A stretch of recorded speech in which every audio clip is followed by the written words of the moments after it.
नमस्कार, insurance classroom में आप सभी का स्वागत है। आज के इस सेशन में हम बातचीत करने जा रहे हैं मैटरनिटी कवर्स पर। आप किस तरह से वो वर्क करते हैं, क्या क्या उसमें एक्सक्लूजन्स हैं और इनफैक्ट किस तरह से इसमें वेटिंग पीरियड एप्लीकेबल रहता है। तमाम पहलुओं पर बातचीत करने के लिए यशीष दहिया साहब हमारे साथ मौजूद हैं। नमस्कार यशीष साहब। हम जब हेल्थ कवर में स्पेसिफिकली मैटरनिटी कवर्स की बात कर रहे हैं तो इसमें जनरली एक फीलिंग रहती है कि इंश्योरेंस कवर करता है कुछ अनफोर्सीन कुछ हो एंड उसके रिस्क कवरेजेस के लिए इंश्योरेंस है, लेकिन जनरली एक फीलिंग है कि मैटरनिटी जो है वो उस कैटेगरी में फॉल नहीं करता। तो पर उसमें जो ये चेंजेस हो रहे हैं, जो अब माइंडसेट भी चेंज हो रहा है और इनफैक्ट ऑफरिंग्स इस तरह की आ रही हैं, वो दर्शा रहा है कि थोड़ा इसमें शिफ्ट हो रहा है। तो इंश्योरेंस कंपनीज का जो वर्जन पहले होता था उसमें किस तरह के बदलाव है? देखिए, प्रिंसिपली मैटरनिटी के लिए आप फाइनेंशियल प्लानिंग करते हैं। अगर इंश्योरेंस कंपनीज, अगर आप कहें कि फर्स्ट प्रिंसिपल से सोचें कि मतलब किस तरह होना चाहिए जी, तो बेसिक मैटरनिटी जो कवर है वो इंसान को उसके लिए फाइनेंशियल प्लानिंग करनी चाहिए फैमिली को। और अगर कोई एक्स्ट्रा खर्चा आ जाए, जैसे कि अगर सिजेरियन हो या कोई ऑपरेशन आ जाए या कोई कॉम्प्लिकेशन आ जाए या बच्चे को कुछ दिनों तक एक्स्ट्रा सपोर्ट की जरूरत हो, तो उन पर्टिकुलर कॉस्ट्स को इंश्योरेंस कवर करे तो वो सही लगता है। लेकिन देखा जाता है कि बहुत सारे लोग कवर लेना ही इसलिए चाहते हैं कि उसमें मैटरनिटी कवर मिल जाए और उसके लिए 1-2 साल वेट करने को भी तैयार होते हैं। और इंश्योरेंस कंपनीज भी इसे एक तरह से एक कस्टमर एक्विजिशन का जरिया मानते हैं कि कोई बात नहीं, एक मैटरनिटी कवर चला जाएगा, लेकिन इस तरह से कस्टमर ज्वाइन कर जाएगा हेल्थ इंश्योरेंस पॉलिसी और लगातार कुछ साल तक लेगा। तो ये एक तरह से रवैया चल रहा है, जो कि ठीक है।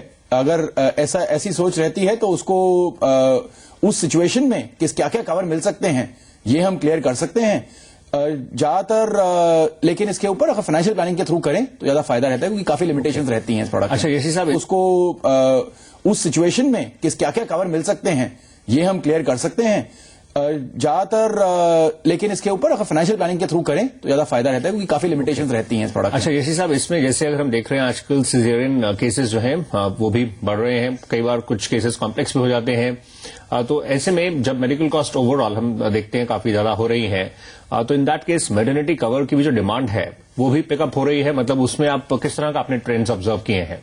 मैटरनिटी का जो कॉस्ट है उसके बारे में जो जागरूकता है वो तो बढ़ रही है, और उस कॉस्ट के बारे में जागरूकता बढ़ने के साथ साथ लोग ये सोच रहे हैं कि किसी तरह से ये अगर हेल्थ इंश्योरेंस में कवर हो सके तो फायदेमंद है। लेकिन ज्यादातर पॉलिसीज में काफी लिमिटेशंस रहती हैं कि क्या कवर्ड होता है और क्या कवर्ड नहीं होता है।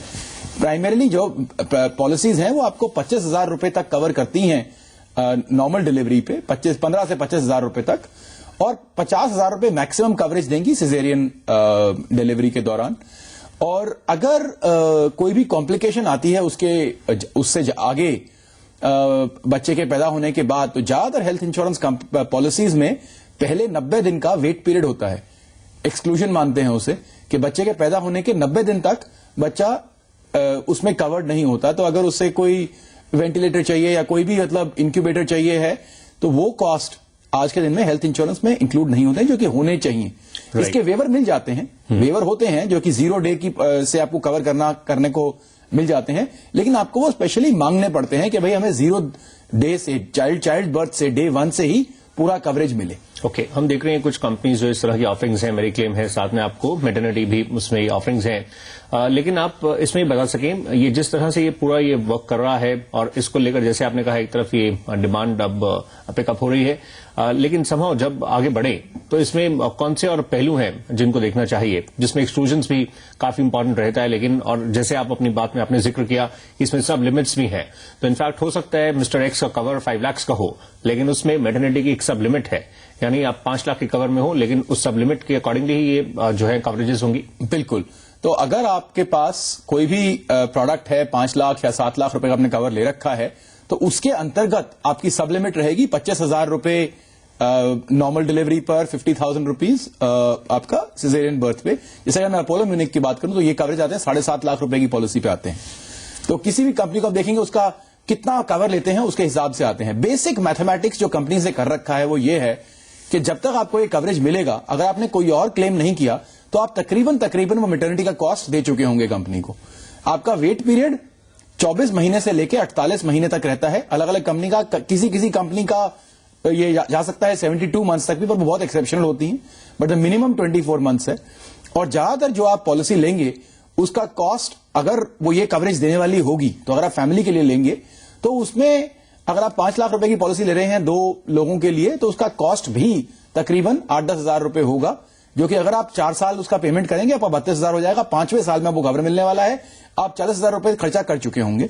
तो एक तरह से आप फाइनेंशियल प्लानिंग ही कर रहे हैं, लेकिन आपको साथ साथ में हेल्थ इंश्योरेंस भी आप ले रहे हैं, उसका भी फायदा आपको मिल रहा है।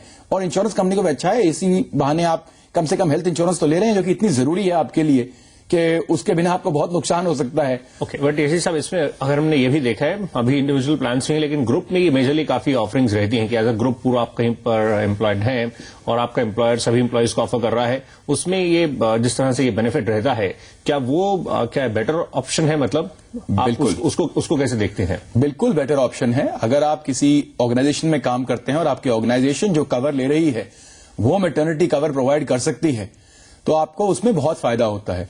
जब ऑर्गेनाइजेशंस लेती हैं तो उसमें कई बार 9 मंथ का वेटिंग पीरियड होता है, इसीलिए कि कोई जिनको ऑलरेडी बच्चा पैदा करने होने की जानकारी हो वो उसमें अपना कॉस्ट ना ऐड कर सके। लेकिन अगर एक रोलिंग बेसिस पे प्लान चल रहा है तो उसमें आप वेवर मांग सकते हैं, आपकी कंपनी वेवर मांग सकती है और इसमें आपको पक्का 100% आपको कवर मिलता है जो भी मेडिकल कॉस्ट आते हैं। और यही मेरे ख्याल से बेस्ट तरीका है एम्प्लॉयज के लिए अपना मेडिकल कॉस्ट रिइंबर्स करने का। एक तरह से कंपनीज जो सैलरी दे रही हैं उसमें एक तरह से बढ़ोतरी हो सकती है इसके, क्योंकि वो हेल्थ इंश्योरेंस के लिए कवर दे सकते हैं और थोड़ा सा एक्सटेंड कर देंगे तो एक कस्टमर को बहुत फायदा हो जाता है इसमें, प्रोवाइडेड वो एम्प्लॉय उसी ऑर्गेनाइजेशन के साथ स्टे करे उस ड्यूरेशन के दौरान जब वो इनफैक्ट इसको क्लेम करने के लिए मूव कर रहा है। तो यशी साहब, अगर हम देखें फिर जब इंडिविजुअल के लिए आगे मूव करते हैं तो वेटिंग पीरियड का जो समय है, एक तो सब लिमिट्स हुई और वेटिंग पीरियड भी काफी ज्यादा लंबा होगा, मतलब आपको कई साल वेट करना पड़ सकता है जब ये एप्लीकेबल हो। और जैसे आपने 9 मंथ्स कहा कि ऐसा भी हो सकता है कुछ ग्रुप कवर्स में एम्प्लॉयर एंड इंश्योरेंस कंपनीज के बीच जो कॉन्ट्रैक्ट है, क्या वो डे 1 से भी, मतलब आप जब ज्वाइन करें तब भी उसका अवेल कर सकते हैं? बिल्कुल हो सकता है। अगर आप डे 1 से अवेल करेंगे तो उसका आपकी ऑर्गेनाइजेशन को कॉस्ट थोड़ा ज्यादा पड़ेगा, लेकिन वो डे 1 से भी कवरेज मिल सकता है, इसमें कोई इशू नहीं है। एक कॉन्ट्रैक्ट है, कंपनी और ऑर्गेनाइजेशन के बीच में नेगोशिएशन होती है, आपके एचआर डिपार्टमेंट या आपके जो भी ऑर्गेनाइजेशनल डिसीजन मेकर हैं और इंश्योरेंस कंपनी के बीच में या आपके ब्रोकर और इंश्योरेंस कंपनी के साथ में ये एक नेगोशिएशन है, उसमें ये सब कवर हो सकता है कि डे 1 से कवर करें, डे 90 से कवर करें।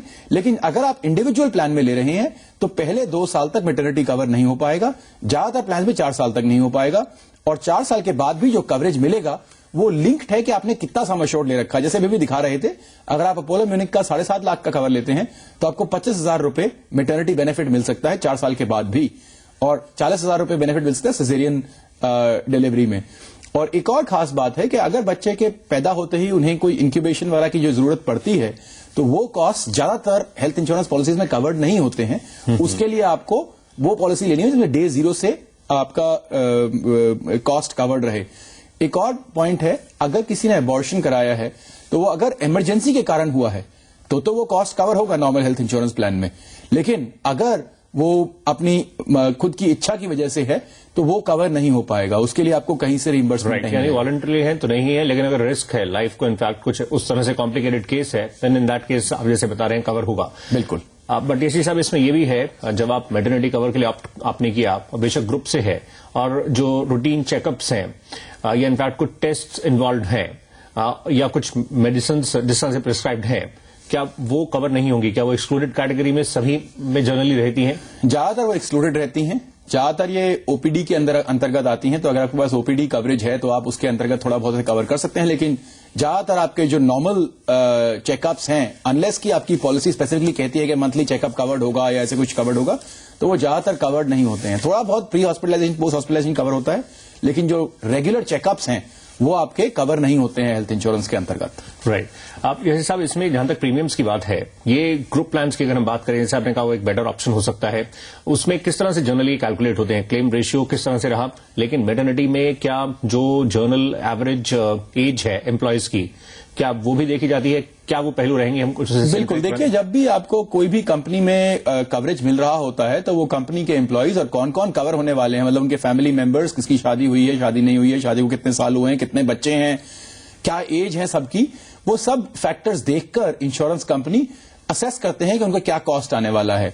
और मैटरनिटी उनमें से एक कॉस्ट है, सिर्फ मैटरनिटी नहीं है, बाकी बहुत सारे कॉस्ट हैं, एक्सीडेंट हैं, आपकी नॉर्मल हार्ट डिजीजेज हैं, क्रिटिकल इलनेसेस हैं, वो सब कुछ वो कॉस्ट देखते हुए अपना रिस्क असेस करते हैं और रिस्क असेस करने के बाद वो कंपनी के पास अपना थोड़ा बहुत मार्जिन रखने के बाद कंपनी के साथ डील करते हैं। आजकल चल क्या रहा है कि इंश्योरेंस कंपनीज बिजनेस के लिए थोड़ा बहुत लॉस उठा लेती हैं ग्रुप बिजनेस में, लेकिन वो बहुत सस्टेनेबल तरीका नहीं है। आखिर में जो फायदा कंपनी को मिल रहा है उसके लिए पेमेंट करनी पड़ेगी। राइट तो इस तरह से ये इसके तमाम पहलुओं को हमने टच किया और आपके समक्ष रखने की कोशिश की है। तो यही साहब हम एक ब्रेक के लिए रुकते हैं, लेकिन उससे पहले बात को इसकी लास्ट वीक हमने आपसे चेक किया था इनफैक्ट कि जहां तक जो ग्रुप कवर्स रहते हैं और उसके अलावा जो अगर आप फ्लोटर के लिए अगर आप ऑप्ट करते हैं तो उसमें इनफैक्ट जहां तक आपके और साथ में आपके वाइफ के कवर के साथ साथ क्या इनफैक्ट पेरेंट्स के लिए भी क्या ये कवर एप्लीकेबल हो सकता है, क्या उस तरह से भी वर्क हो सकता है? तो उसमें वैसे तो ऐसे साहब अगर हो कि सेपरेट कवर उनके लिए लें तो बेटर है, लेकिन अदरवाइज फ्लोटर में आजकल कई सारे ऐसे प्लान्स हैं जिसमें काफी ज्यादा संख्या में भी जो मेंबर्स हैं फैमिली मेंबर्स, टेक्निकली आप 30 मेंबर को भी कवर कर सकते हैं, उसमें कोई इश्यू नहीं है, लेकिन ये एक एडवाइजेबल तरीका नहीं है क्योंकि जब आप प्रोफाइल बहुत डिफरेंट हो जाती है, मैं अगर अपने पेरेंट्स के लिए भी कवर लूं जिनकी उम्र शायद 60-70 साल हो और अपने लिए भी लूं और बच्चों के लिए भी लूं, तो वो प्रोफाइल बहुत डिफरेंट हो जाती है, उसमें कॉस्ट बहुत अलग हो जाते हैं, एक्सपीरियंस बहुत अलग हो जाता है, तो उसमें फायदा नहीं रहता। सिंगल पॉलिसी करने में ज्यादा फायदा रहता है। राइट लेकिन अलाउड है बिल्कुल। अगर बच्चों की उम्र कम है तो आप उस तरह से फ्लोटर के लिए देख सकते हैं, बाकी इंडिविजुअल ऑप्शन। फ्लोटर एसेंशियली आपका जो फैमिलीज हैं जिनके बच्चे अभी 18 साल से कम उम्र, 25 साल से कम उम्र के हैं, उनके लिए ठीक रहता है। तो 45 साल से कम उम्र की जो फैमिलीज हैं उनके लिए फ्लोटर अच्छा रहता है। राइट और इस प्रश्न का सबसे पहले जो जवाब दिया है, आइए हम उन व्यूअर से बात करते हैं। डॉक्टर साहब हैं जो हमारे साथ इस समय लाइन पर हैं, जिन्होंने सबसे पहले ये रिप्लाई दिया है। इस समय हमारे साथ डॉक्टर रजत साहब मौजूद हैं। नमस्कार, आपका स्वागत है कार्यक्रम में और शुक्रिया इसमें पार्टिसिपेट करने के लिए। सबसे पहले आपने ये करेक्ट रिप्लाई दिया। आप डॉक्टर साहब बताएं, आप इंश्योरेंस को भी क्या क्लोजली फॉलो करते हैं? मतलब आपने ये जो इसका रिप्लाई दिया, आप कुछ शेयर कर सकते हैं? इंश्योरेंस सेंट्रिक आपके किस तरह के इंटरेस्ट हैं? नमस्कार, I am doctor Rajat. I regularly watch your serial, मैं रेगुलर आपका एपिसोड देखता हूँ। It's very good serial and I really appreciate your work.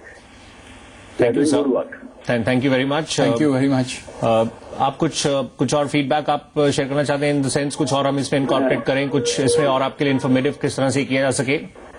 Yeah, the thing is, you have a very good panelist and they give expert advice is very good, and I guess a lot of people get good support from your work and keep up the good work. Yeah, Okay, sir. Thank you very much. Thank you.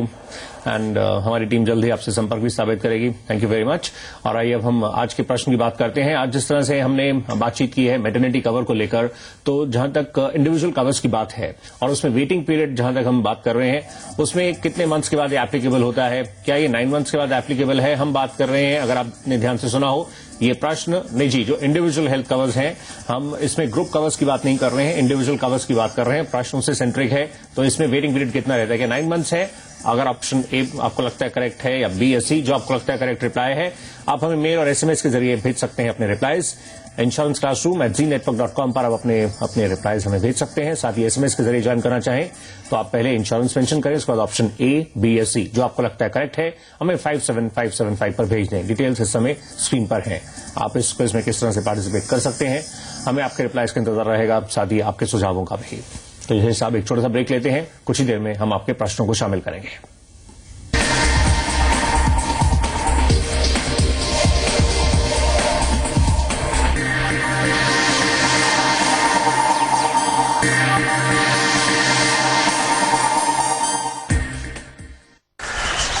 कुछ दिनों बाद पानी के लिए इतनी दूर आकर पैर नहीं तुड़वाने पड़ेंगे। क्यों री? तेरे ससुराल से डोली आने वाली है क्या? पानी हमारे पास आने वाला है, अच्छे दिन आने वाले हैं। सही बात। मोदी जी को जिताएंगे, भाजपा को बहुमत दिलाएंगे, तभी तो अच्छे दिन आएंगे। कमल का बटन दबाएंगे, भाजपा जिताएंगे। 24 शहरों में 50 से ज्यादा प्रोजेक्ट्स, 25 डिलीवर्ड, 30 से ज्यादा अंडर कंस्ट्रक्शन। इनको देख के मैं ये कह सकता हूँ, if I am the captain of the Indian cricket team, then Amrapali group is the captain of real estate. Amrapali group, developing India. कुछ दिनों बाद पानी के लिए इतनी दूर आकर पैर नहीं तुड़वाने पड़ेंगे। क्यों री? तेरे ससुराल से डोली आने वाली है क्या? पानी हमारे पास आने वाला है, अच्छे दिन आने वाले हैं। सही बात। मोदी जी को जिताएंगे, भाजपा को बहुमत दिलाएंगे, तभी तो अच्छे दिन आएंगे। कमल का बटन दबाएंगे, भाजपा जिताएंगे। होटल्स में 50% ऑफ हो जाएगा, तो हर यात्रा से पहले यात्रा.com आइए, जो भी डील चाहिए मैं दिलाऊंगा, ये मेरी कमिटमेंट है। कुछ दिनों बाद पानी के लिए इतनी दूर आकर पैर नहीं तुड़वाने पड़ेंगे। क्यों री? तेरे ससुराल से डोली आने वाली है क्या? पानी हमारे पास आने वाला है, अच्छे दिन आने वाले हैं। सही बात। मोदी जी को जिताएंगे, भाजपा को बहुमत दिलाएंगे, तभी तो अच्छे दिन आएंगे। कमल का बटन दबाएंगे, भाजपा जिताएंगे। सुबह की चाय के साथ दीजिए अपने इंटरनेट ट्रेडिंग को नई फ्रेशनेस। नेशनल और इंटरनेशनल संकेतों से बनाएं अपना पोर्टफोलियो स्ट्रॉन्ग। एफआईएस की रणनीति जानकर बढ़ाएं अपने कारोबार की मिठास, और साथ में जानिए वो स्टॉक्स जो देंगे आपको मोटा मुनाफा। तो कीजिए ट्रेडिंग की शुरुआत जी बिजनेस के साथ। देखिए पावर ब्रेकफास्ट सोमवार से शुक्रवार सुबह 7 बजे। ओपनिंग बेल के बाद 20 मिनट एक्शन। क्या है शेयर बाजार का हाल, कैसी है कमोडिटी मार्केट की चाल, देश दुनिया की खबरों का असर और उनसे बनते बिगड़ते संकेतों पर नजर। मार्केट्स एट 10 सोमवार से शुक्रवार सुबह 10 बजे। प्रायोजक है lowest fair available on fly with us, the real family sedan accent multiplies your life, Datsun Breakthrough और Beazell, a trusted stock broker.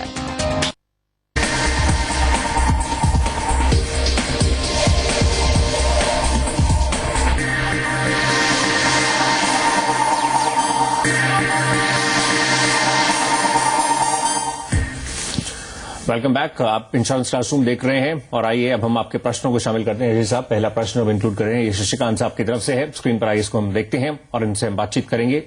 इन्होंने मेंशन किया इनकी एज 38 है और जिस तरह से पिछले 3 से 4 महीने पहले इन्होंने अपने जो भी टेस्ट रहे और उसकी रिपोर्ट सब कंपनी के साथ शेयर की। इन्होंने कहा पहले प्रीमियम कुछ था, बाद में उसके बाद जब मेडिकल टेस्ट इन्वॉल्व हुए हैं तो उसमें लोडिंग कर दी गई है।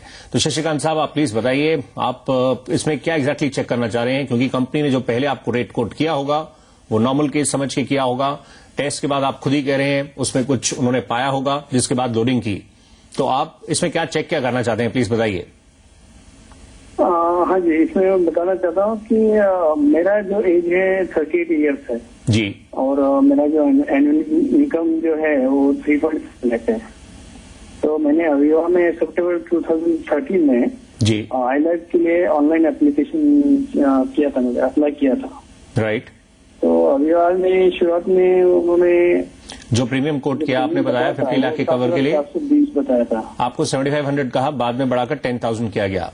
आपने अपनी ओर से सब कुछ डिस्क्लोज? उन्होंने ज्यादा किया और उन्होंने बताया कि 75% एक्स्ट्रा मोर्टेलिटी रेट आपको लगाकर 5,562 रुपए और पे करने को बोला। ओके। और उन्होंने ये कहा मेडिकल फाइंडिंग जो उन्होंने निकाली है हिस्ट्री के द्वारा, राइट। तो उन्होंने जो मैंने वॉलंटरीली अपना ये किया था, चेकअप किया था जी, जो 2D को जो टेस्ट होता है, मैंने अपनी खुद की सबसे right sir, we got your point. हम आपका प्रश्न समझ गए, आप जो कहने बता रहे हैं कि उसके अकॉर्डिंगली अब हम इसके 2 पहलू को हम टच करेंगे। सबसे पहले तो जिस कंपनी में यशस साहब इन्होंने अप्रोच किया, क्या जब इन्होंने ऑनलाइन अप्लाई किया और जो इन्होंने डिटेल्स दी, क्या उस बेसिस पर ये फर्स्ट इनको प्रीमियम कोट हुआ? लेकिन अगर कुछ भी मेडिकल टेस्ट में कुछ कंपनी ऐसा पाती है, कुछ कॉम्प्लिकेशंस होती हैं या उनको कहीं पर अंडरराइटर्स को कुछ रिस्क लगता है, तो क्या उसके अकॉर्डिंगली प्रीमियम में वो लोडिंग होती है? इस आप पहले इस स्टेप को समझा सकें। देखिए, जब भी मेडिकल होता है तो मेडिकल किसी कारण से होता है। तो मेडिकल अगर हो रहा है और उसमें कुछ पाया जाता है तो उसके 3 चीजें हो सकती हैं। एक, बिना किसी लोडिंग के कंपनी ने पॉलिसी इश्यू कर दी। दूसरा, कंपनी ने कहा कि सॉरी कुछ गड़बड़ है, हम आपको पॉलिसी इश्यू नहीं कर सकते हैं। और तीसरा होता है पॉलिसी इश्यू कर देंगे लेकिन कुछ एक्स्ट्रा खर्चा पड़ेगा। मेरे ख्याल से अगर आपका एक्स्ट्रा खर्चा पड़ रहा है तो वो एक्स्ट्रा खर्चा तकरीबन हर एक कंपनी के साथ पड़ेगा, क्योंकि वो ऐसा नहीं है कि वही कंपनी का कुछ अंडरराइटिंग रूल है। कंपनीज के अंडरराइटिंग रूल काफी सिमिलर होते हैं, क्योंकि जो एक्चुअरीज हैं वो एक ही जगह से पढ़े हैं, उनके एक ही समझ है। तो ऐसा नहीं है कि बहुत ज्यादा अलग है। अंडरराइटर फाइनली एक ही होते हैं, जो री इंश्योरर होते हैं वो एक ही होते हैं। अंडरराइटर एक नहीं होते, रीइंश्योरर एक ही होते हैं। तो इसलिए मेरी एडवाइस यही रहेगी कि अगर आपको लोडिंग भी मिली है तो कोई बात नहीं। देखिए, टर्म इंश्योरेंस काफी सस्ता प्लान होता है। आपको 50 लाख का कवर अगर 7,500 रुपए मिल रहा है, 7,500 की जगह 12,000 हो गया उसका खर्चा, लेकिन पूरा समझ के आपको वो प्लान दिया जा रहा है और कंपनी ने नोट कर लिया है क्या क्या परेशानियां हैं और वो आपको उसके बावजूद कवर दे रहे हैं, तो आपको ये कवर ले लेना चाहिए। इसमें मेरे हिसाब से आपका फायदा है इस कवर को ले लेने में। तो you can approach the company again कि भाई मुझे ये कवर प्लीज दे दीजिए, तो वही सही रहेगा आपके लिए। ओके, ये एक तो हुआ ये पहलू। अब सेकेंडली एसी साहब, अगर इनके जहन में आ रहा है कि इनकी जिस तरह से लोडिंग हुई है और प्रीमियम्स इतना है और फ्रेश एकदम नए तरीके से ये किसी दूसरी कंपनी में ट्राई करना चाहते हैं, तो क्या कर सकते हैं? मतलब पर ये जरूरी है कि अपनी तरफ से डिस्क्लोज सब कुछ करें प्रॉपरली। क्या उसको ट्राई किया जा सकता है, अदरवाइज इसमें ही मूव करें आगे? बिल्कुल कर सकते हैं और इनको डिस्क्लोज करना बहुत जरूरी है। प्लस इन्हें ये भी डिस्क्लोज करना होगा कि इनका एक और कंपनी में अप्लाई हुआ था और उसमें इनका लोडिंग हुआ था या रिजेक्शन हुआ था, तो वो इन्हें बताना बहुत जरूरी है, क्योंकि बाद में अगर ये पाया जाता है तो वो गड़बड़ का विषय बन सकता है। तो इसलिए प्लीज आप डिस्क्लोज पूरा कीजिए। पर मेरी एडवाइस यही होगी कि जिस कंपनी ने आपको लोडिंग करके आपको कवर दे दिया है वो कोई गलत नहीं किया होगा, ज्यादातर आप उसके साथ जा सकते हैं। पहली बात, आपने वो कवर लिया ही इसलिए होगा क्योंकि बाकी से थोड़ा सा उसका कम कॉस्ट आ रहा होगा, और अगर थोड़ा बहुत लोडिंग हो जाता है उसमें कोई फर्क नहीं पड़ता, आप उसे प्लीज ले लीजिएगा। Okay, all the best. इस तरह से आप आगे मूव करें। लोडिंग का फंडा और इनफैक्ट आगे रखी गई है। आदित्य झा साहब का अगला प्रश्न है, उसको आइए हम शामिल करते हैं। आदित्य झा साहब का स्क्रीन पर आइए डिटेल्स चेक करते हैं। ये मेल के जरिए है और इन्होंने स्पेसिफिकली चेक करना चाहा है कि इनका इनफैक्ट एक प्लान है आईसीआईसीआई प्रू का, जिस तरह का लाइफ स्टेज पेंशन उन्होंने मेंशन किया है, और इसमें अब ये बीच में जैसे उन्होंने कहा है कि इस पॉलिसी के बारे में इसको चेक करना चाह रहे हैं, जारी रखें या नहीं, ये फंड वैल्यू को लेकर कुछ कंसर्न है। यशी साहब, ये जब एक बार ऑप्शन के साथ मूव कर चुके हैं तो फिर इतने शॉर्ट इंटरवल्स पर चेक करना सही है, या फिर एक बार लिया है जिस गोल के लिए तो फिर आप इसको लॉन्ग टर्म उसी गोल तक आगे मूव करें? जिसने 2010 पहली अक्टूबर 2010 से पहले इंश्योरेंस यूलिप प्लान ले रखे हैं उनमें काफी ज्यादा कॉस्ट था, और 2010 पहली अक्टूबर के बाद जिन्होंने प्लान ले रखे हैं उसमें काफी कम कॉस्ट है। लेकिन जिसमें ज्यादा कॉस्ट है वो कॉस्ट पहले 2-3 साल में लग चुका है। तो अगर आप 2010 से पहले का प्लान आपने लिया हुआ है ये, तो इसमें आपको साफ साफ बता दें, जो आपका ये प्लान था इसमें आपका 55% पहले साल में पैसा कटा है, 20% दूसरे साल में कटा है और 5% तीसरे साल में कटा है। यह सिर्फ आपका प्रीमियम एलोकेशन चार्जेस पे पैसा कटा है। तो जो आपने टोटल प्रीमियम दिया उसका सिर्फ 45% इन्वेस्ट किया गया था, 55% आपका डिडक्ट कर दिया गया था। तो ये चार्जेस इसी तरह के थे उस समय 2010 से पहले। और अब जब ये फेज उसको क्रॉस कर चुके हैं तो पर अब उसका कोई फायदा नहीं है, क्योंकि अब तो वो खर्चा हो चुका है। अब तो आपका प्लान बहुत लो कॉस्ट प्लान बन चुका है, इसमें चार्जेस कम है, इसका 40 रुपीज, तो इसमें आप कंटिन्यू रखिए। अभी इसमें से निकलने का फायदा नहीं है। जब इसे नहीं करना चाहिए था तब वो उस समय था, अब इसे कंटिन्यू करने में ही फायदा है। राइट, तो उस समय इतना ही था। यशी साहब, शुक्रिया पार्टिसिपेट करने के लिए। Thank you. इंश्योरेंस क्लासरूम के आज के इस सेशन में बस इतना ही। कार्यक्रम देखने के लिए शुक्रिया। नमस्कार।